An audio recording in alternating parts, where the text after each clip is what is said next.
I'm really concerned about the state of AI today. And I don't mean AI safety or ethics. As the leader of a company helping enterprises with innovation done right, I've had a front row seat to some of the most advanced AI implementations in business. And it is from that point of view I'm telling you that most AI projects are still stuck in a lab today. And there's not been enough progress at helping it evolve to live up to its promise. According to Forbes, 91% of enterprises are investing in AI. But only 26% of those projects have actually made it outside of a lab. And less than 1% of AI is actually generating ROI today. This is a crisis, my friends. Think about it. Even the most advanced AI today is a useful assistant at best. Let that sink in. The best AI is a useful assistant. ChatGPT, Tesla FSD. Name your favorite AI. Is it more than a useful assistant? These buzzwords up there represent some of the most remarkable advancements that we've seen in AI in recent times. But yet, most AI is struggling to deliver on its promise. That is because there's a secret ingredient that's been missing from the current AI equation. But before I can tell you about it, let me tell you how I got from there to here today. My journey with AI began back in 2018. I had a dream of the world's first completely touch-free door-opening robot, and powered by AI. And around this time, I was actually building my company, Techolution, and we were earning a reputation for being the best at delivering innovation at a fixed price for enterprises.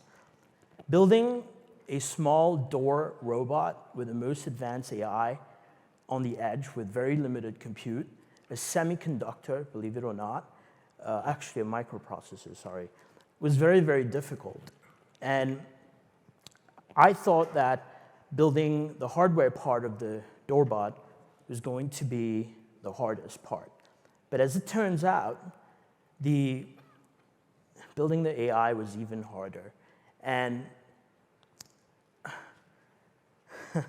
even though we had some of the best machine learning engineers and data scientists on staff, our doorbot AI was failing, and the other AI projects we had taken on as a consulting company was failing. So it was time to roll up my sleeves and take on Mission Impossible.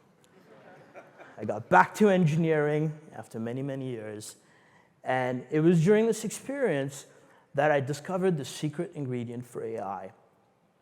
And within 6 months of this breakthrough, we went on to deliver several major AI wins for various customers across industries such as healthcare, retail, finance, you name it. And it is during this experience of all these failures that I'm reminded of a quote from my book that we'll be releasing later this year. I'm actually grateful for all of my early failures in AI because it taught me some very important lessons at an impeccable timing that now allows me to share with you my 5 secrets so that you can make your own leap from lab-grade AI to real-world AI. Let's get into it. AI secret number 1. There's more hype around AI than reality. When in doubt, always remember this. When I got my hands on the Tesla full self-driving, that's when I realized that there's nothing autonomous about it. And that led me to understand that there is no general purpose AI out there that will solve your business problems out of the box. So, be skeptical of any big tech or SaaS companies trying to sell you an API that will solve all your AI problems out of the box. If it's built for everybody, it works for nobody. As a famous CTO said once, he's going to be here soon. So the Pareto Principle applies here, right? Any big tech API or SaaS AI you're going to use will probably solve for about 80% of your business problems. But the last 20% of fine-tuning to actually make it work for your business is actually the hardest part. And AI secret number 2 holds the answer on how to solve for that. So what you must do is only focus on specific purpose AI for your business. It's a lot more achievable and more likely to give you ROI. Now, for example, instead of trying to build a customer service AI for an entire industry, you need to start by building the best customer service AI for your company, perhaps even for a specific business function in your company, and then you build up from there.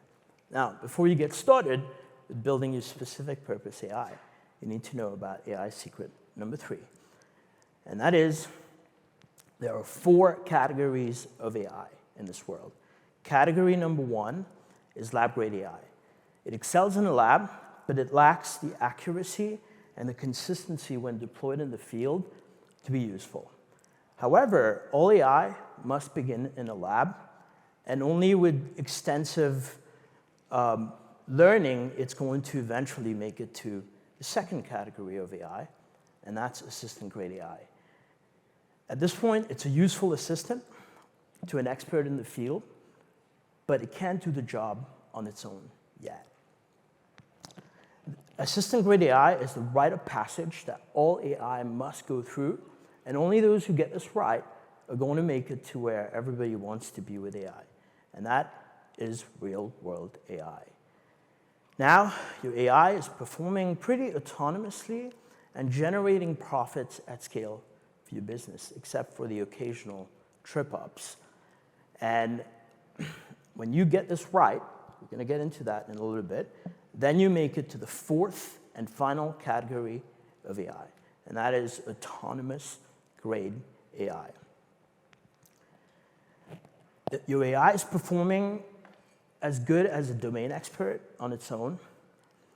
It's basically the holy grail of AI that we all look forward to. So, the number of iterations that you need to get through each one of these categories of AI is fixed for any given skill. But what's in your control is the speed and effectiveness of the iterations, and this can be achieved, this can be accelerated, actually, by doing AI right. As my marketing team would like for me to tell you today, the AI platform that we've developed is going to solve all your AI problems. But don't worry, I'm going to keep it real. As great as RealWorld AI, that's the name of our platform, is, on its own, it is not going to get you the wins that you need until you pair it with AI secret number 4. All right, so you must assemble a holistic AI center of excellence.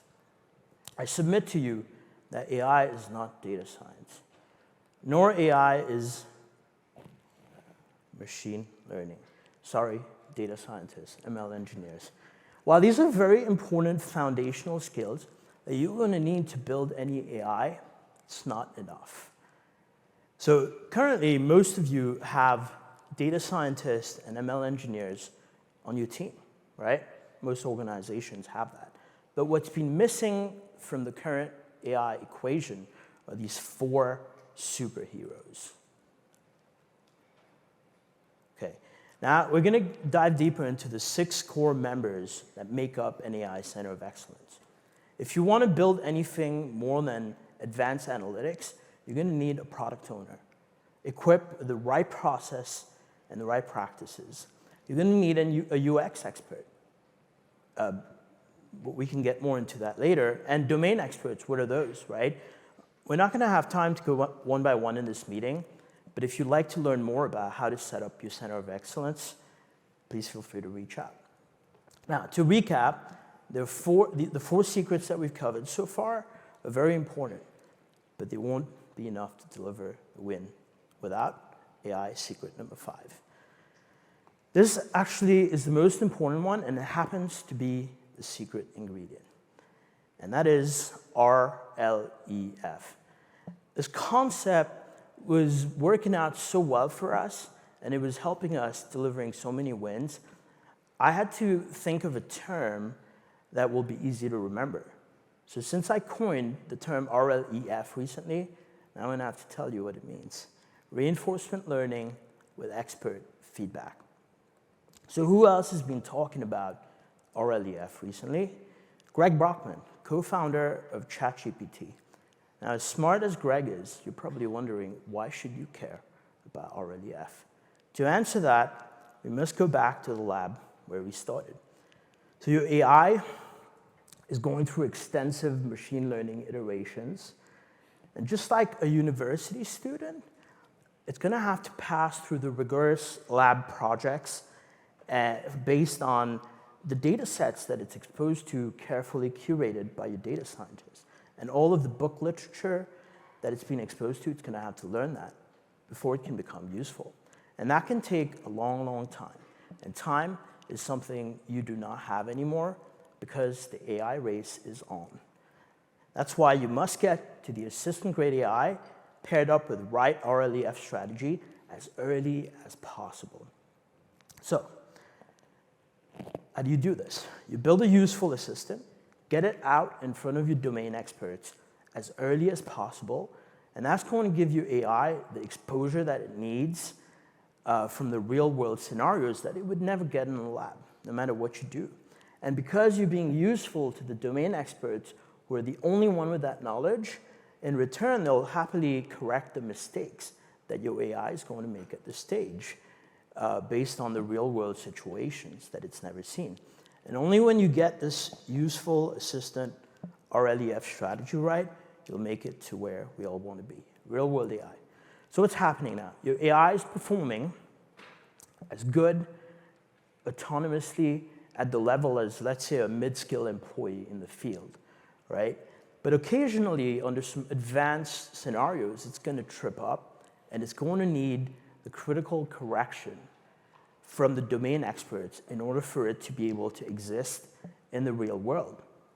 So now, you pair it up with the domain expert, and you need to take care of this dynamic between your AI and domain expert, and effectively, you need to build what I call AI integrity. And when you build your AI integrity awareness right at the stage, you make it to the holy grail of AI. It's performing like a pro on its own, so you can cut the cord with the domain expert and let them play golf all day long. Now you would have achieved the promise of AI, which is next-level profits for your enterprise while doing more good for your customers faster. The only one thing you need to worry about now is AI singularity, because you don't want to lose your jobs. Other people's jobs are okay, but yours, you must protect, right? All right, let's bring this back to building the enterprise of tomorrow with AI. For that, I'd like to call my friend, CTO of Techolution, Tim D'Alessio, to give you 5 practical use cases of AI. Thanks, Love. So I'm going to channel my inner Casey Kasem here, and I'm going to give you 5 practical use cases that you could bring back to your enterprise right away. First one on the list, number 5, Business Intelligence GPT. So as business leaders, you need more intelligence, not more data, and definitely not more reports. Imagine an interface which you can type your critical business questions in and get the answers right away. It's conversational, it understands your context, and you can dive down as deep as you need to go to get the answers that you care about. Now let's take this same exact concept, and we could apply it functionally across your organization to any department. For example, we did it in HR. Our employees can ask questions and get an immediate response. Everyone is looking for a way to implement GPT and LLMs in their organization, but this is a pretty good start. You know, I would take it back, start looking for places where you're already under a labor crunch, and go from there. I guarantee, though, the first question they'll ask you, though, when you get back, is my data secure? And the answer is always, it depends. But in this particular case, rest assured, your IP and your data can be set up in such a way so that it is safe and secure. Let's move right along. Number 4. This is the chatbot killer, customer service AI. So I'd love to know who in the audience likes chatbots. I see 1 or 2 hands. That's about it. Everybody hates them, right? Who likes them? It's in the name, right? Who wants to talk to a bot? So what I offer you as a solution to that, let's take your best CSR, your best customer service rep that you have. Let's pair them with an RLEF strategy, and within 3 months, you can have an autonomous-grade customer service AI that can start answering questions from your customers directly.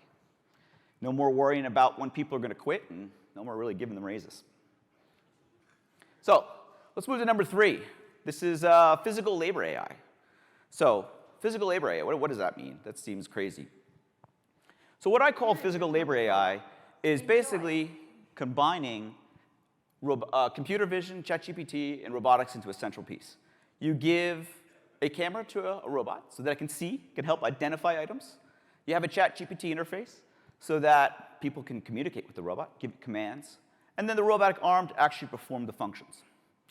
So you don't believe this exists? We actually have this at our booth. If you're nice enough to Alice, who you saw in the beginning, she might serve you a drink out of our fridge. So this can be better articulated in the number 2 use case, which is dynamic, high precision, quality control with small batch sizes. I mean, that was a lot of words. Like, if you understood that, you're actually paying attention. Now, this is nothing new. Robotics has been used for a long time in being able to detect anomalies. So we worked with what is really required now is a way that you can have dynamic, being able to detect multiple defects in very high levels of precision. For example, a medical device organization, we help them reduce their quality control time from 2 minutes and 30 seconds down to 5 seconds per screw with the precision of 1/100 of a millimeter using cameras. I think that's pretty cool. So the number 1 use case, I am going to go to my friend, Casey Kasem.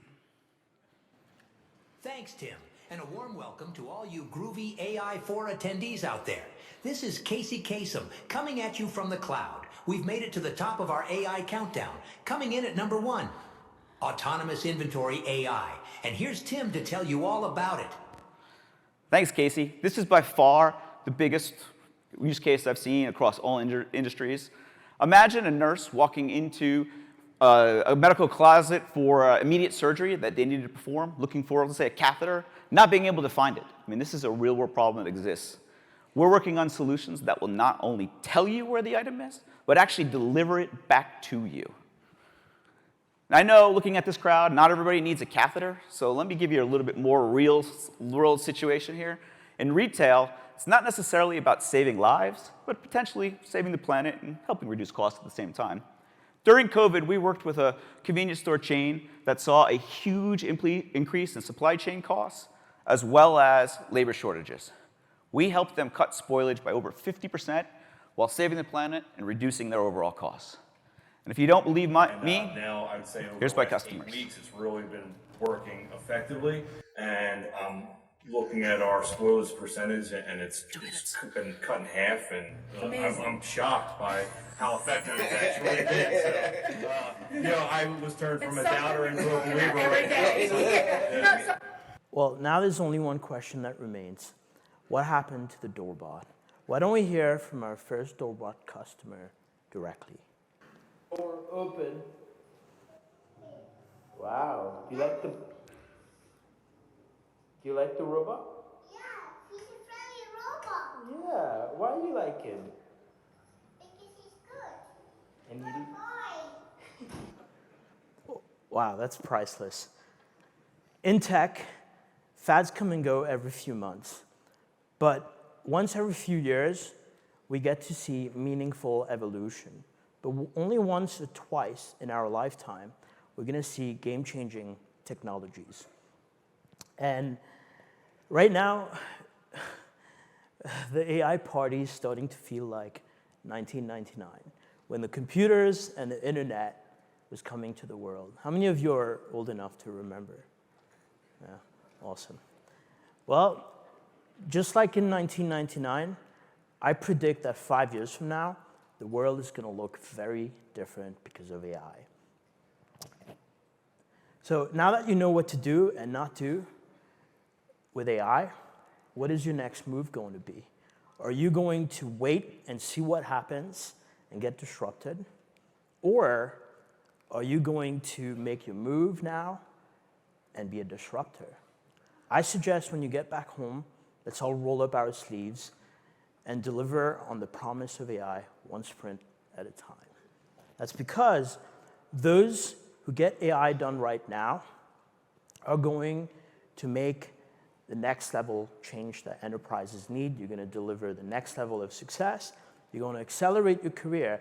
And most importantly, you're going to make your influence on what the future of AI looks like so that we can leave a better version of the future for the next generation. Let's do AI right. Thank you.